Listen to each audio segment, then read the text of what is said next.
Common team structure. A sensible team configuration and choice of heroes will give your team big advantages. Heroes are divided into 6 classes in total. They are respectively tanks, warriors, assassins, mages, marksmen, and support. Different classes of heroes will have different effects within the team.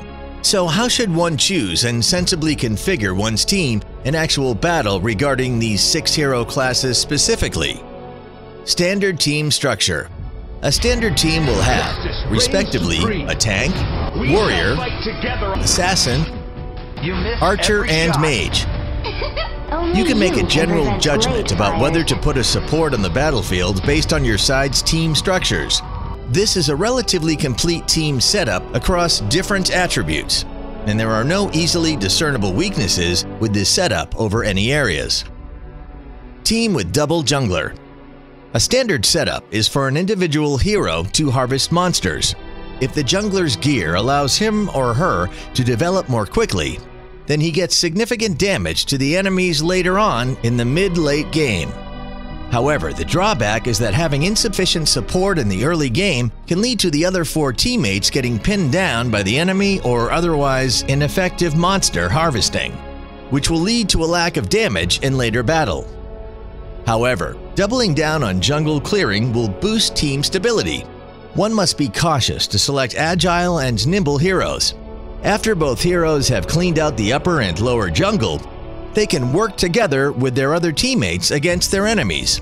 If they can take down their opponents multiple times, this will give them an economic advantage over enemy forces in the early game and destroy enemy morale. Team with strong support ability.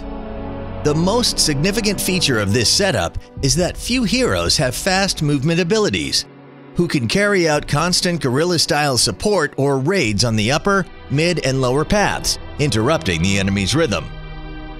Therefore, your team setup is obviously particularly important for this arrangement.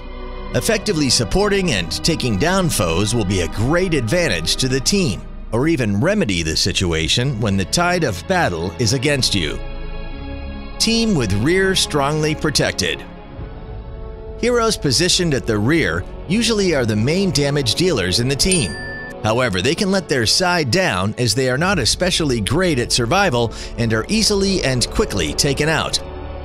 Therefore, you need several tank-type heroes in the front row to absorb the main brunt of the damage in the enemy's controlling attacks, guaranteeing your side's advantage in team battles. So you have to select 2 tank heroes to effectively protect your rear. These are common team structures.